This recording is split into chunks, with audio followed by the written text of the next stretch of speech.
Assalamualaikum warahmatullahi wabarakatuh. Waalaikumsalam warahmatullahi wabarakatuh. Oke, kembali lagi di Ngobrol Kopma. Kali ini bersama saya Afita Nur Hamidah selaku Kabid Humas Kopma Wali Songo 2021. Dan pada kesempatan ini kita akan ngobrol bersama Mas Amir Hafinuddin selaku Koordinator Wilayah 6 FKKMI Jawa Tengah. Selamat malam Mas Amir. Malam. Gimana kabarnya? Alhamdulillah ya baik-baik saja lah. Oke, Mas Amir ini dulunya juga sempat bergabung di kepengurusan Kopma selama berapa periode, Mas? Ya, saya juga dulu demisioner Kopma Wali Songo ya, dari 2019 sama 2020.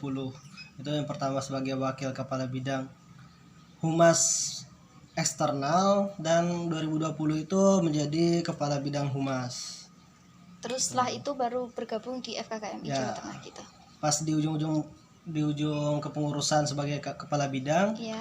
itu ada dibuka perekrutan di FKKMI dan saya maju sebagai koordinator wilayah 6 Jawa Tengah FKKMI.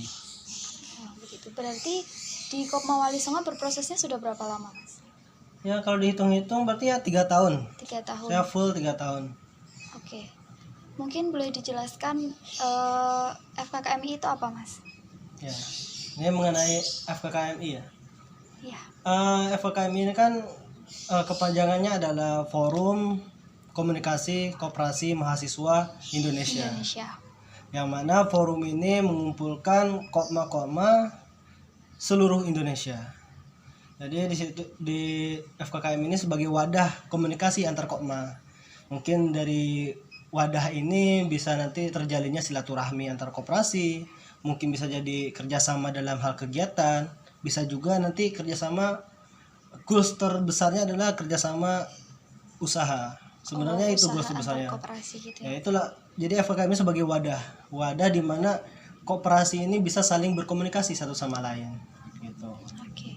Kemudian untuk fungsi dan peran dari FKKMI itu sendiri untuk kopma-kopma di seluruh Indonesia itu, Mas?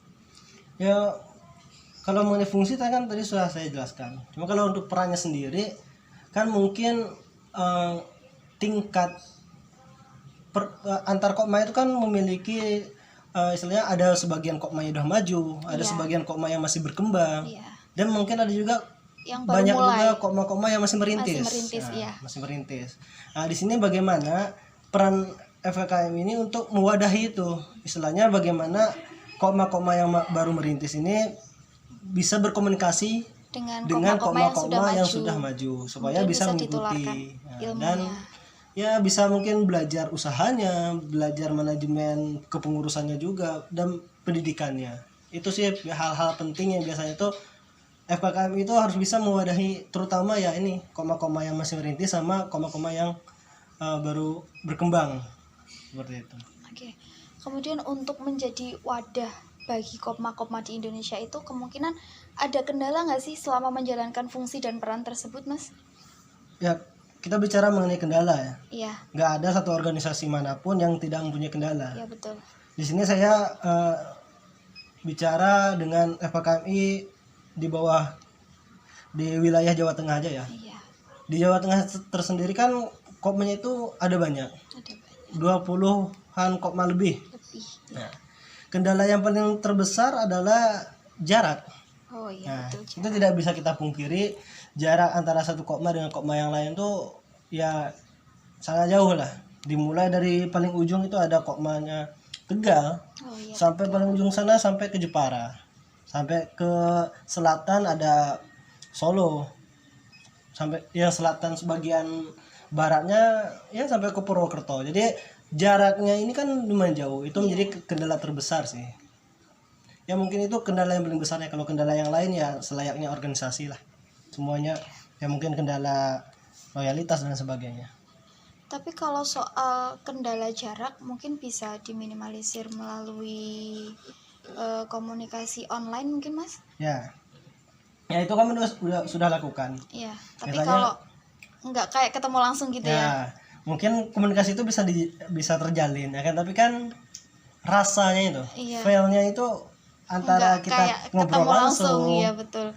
dengan hanya sebatas lewat via daring itu kan beda sih. nggak ada ikatan istilahnya. Oh ya, terus apa saja sih kegiatan FKKMI sejauh ini yang sudah berjalan? Ya, kegiatan FKKMI ya. Ini kalau untuk wilayah Jawa Tengah, BPW 6, ya wilayah Jawa Tengah, kami memfokuskan bagaimana antar koma itu saling terhubung. Titik penekanan kami, salah satu yang jadi titik fokus kami itu di bagian pendidikan. Karena standar pendidikan di koma-koma ini kan berbeda. Ada yang sampai tingkatan lanjut, ada yang sampai tingkatan menengah. Aja. Dan bahkan ada koma yang melakukan pendidikan itu cuma sekali. Nah, itu istilahnya kami berkeinginan tuh semua koma ini mempunyai standar yang minimal sampai tingkat menengah lah, ataupun biasa disebut dengan Dikmen. Iya. Nah, jadi kemarin yang telah kami lakukan mengumpulkan pengembang sumber daya manusianya, PSDA-nya, sumber daya anggota, itu kami kumpulkan semua, kita kasih wadah supaya mereka saling sharing. Itu kami lakukan kemarin bulan Oktober ya, itu supaya semua PSDA ini saling sharing mengenai pendidikannya, dan terbukti sih di situ bisa kita lihat berbagai standar pendidikan. Nah, kami paling ya seperti itu, FKKM itu untuk mewadahi itu di bagian tadi pendidikan, dan bagian usaha pun hanya untuk tahun ini kami baru sampai ke tingkat pembuatan grup WA. Oh iya. Grup WA usaha se-Jawa Tengah. Usaha kalau koma-koma se-Jawa Tengah gitu. Usaha koma-koma se-Jawa Tengah. Kalau untuk kegiatan yang kayak tadi sharing-sharing belum bisa kami lakukan ya, dengan berbagai kendala lah. Seperti itu. Terus apa lagi ya? Mungkin FKKMI juga yang udah dilakukan apa? Kita itu sering dimintai sebagai pembicara, sebagai pemateri. Nah, itu kan mungkin koma-koma pada bingung jadi pemateri siapa. Mungkin dari FKKMI pun bisa menjadi pemateri ataupun bisa istilahnya menghubungkan dengan pihak dinas dan sebagainya. Oh iya, berarti FKKMI juga menjembatani hubungan antara Kopma ke dinas-dinas selama ini. Ya, gitu betul. Ya, Mas. Terus kalau untuk ini, mungkin ketika Kopma itu punya problem, apakah di situ kemudian kita bisa melakukan konsultasi ke FKKMI? Ya, pertanyaan bagus sekali. Benar. Nah, ini pun banyak.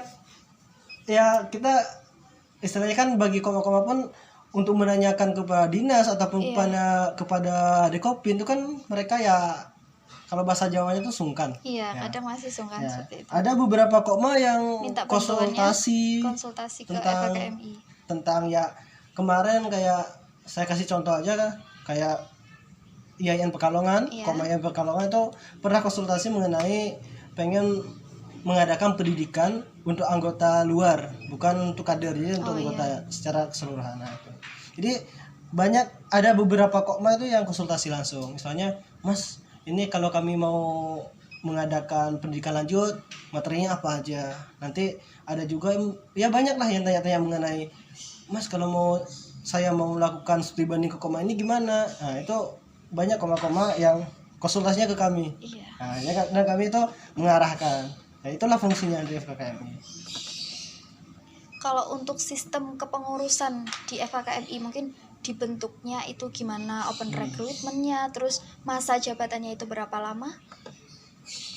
Ya, kalau mengenai kepengurusan ini kita bicara di lingkup Jawa Tengah aja ya, karena ya saya menguasainya di bidang Jawa Tengah.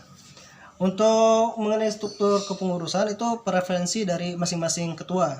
Iya, biasanya versi-versi gitu ya. Versi-versi masing-masing ketuanya. Kalau ketua sebelumnya itu Mas Lukman dari Kopma IAIN Salatiga, mereka menginginkan kepengurusan itu 2 tahun karena mereka yang merintis, misalnya merintis ulang FKKMI Jawa Tengah karena sebelumnya itu sempat vakum. Iya. Nah, sedangkan kalau untuk kepengurusan saya sendiri itu karena untuk memperlancar reorganisasi kaderisasi di FKKMI, jadi kemarin pas muswil tahun lalu kita memutuskan untuk kepengurusan FKKMI Jawa Tengah itu cuma setahun. Nah, dan mengenai struktur kepengurusannya, kalau saya sendiri pada tahun ini membentuknya itu dibagi per wilayah. kan tadi sudah saya sebutkan di Jawa Tengah itu memiliki 4 poros. Oh iya. Porosnya ya yang jauh-jauh tadi kan, di Purwokerto, Solo, Jepara, sama ke Tegal, ya bagian-bagian 4 bagian. Nah, jadi saya kemarin berinisiatif kepala bidangnya itu saya ambil dari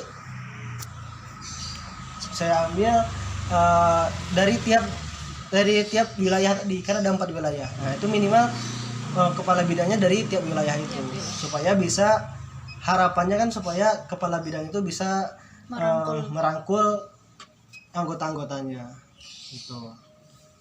Ya nggak tahu lah, kita untuk kedepannya kita lihat aja nanti kepengurusan kedepannya siapa yang jadi ketua dengan bentuk yang berbeda lagi. Oke, berarti nggak ada sistem yang pasti Nggak gitu ada ya? sistem yang pasti karena Tergantung ya, ketuanya. tergantung ketuanya sama itu kebutuhannya. iya, Itu yang terpenting. Butuhnya FKMI tahun itu butuhnya kemana?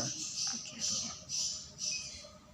Apakah setiap Kopma itu kemudian harus mengirimkan delegasinya untuk menjadi pengurus atau gimana, Mas?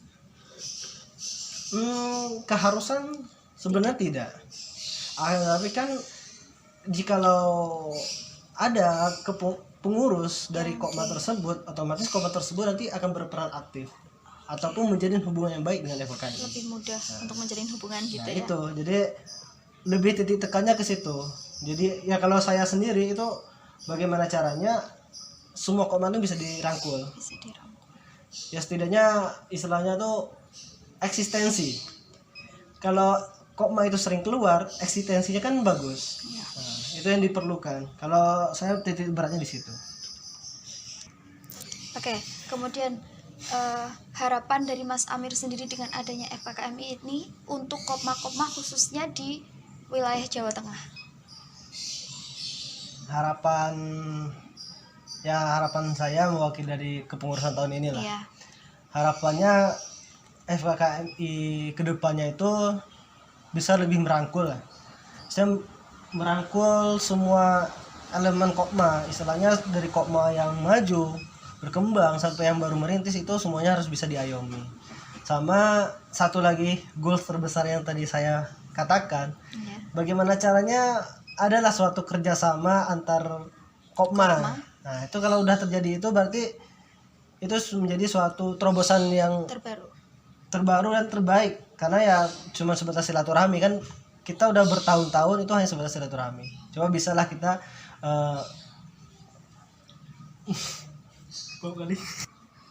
menjadi terobosan terbaru dan diharapkan menjadi terobosan yang terbaik lah di bidang kerjasama usaha.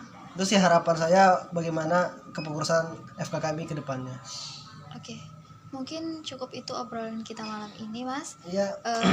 Untuk menutup, mungkin ada closing statement dari Mas Amir.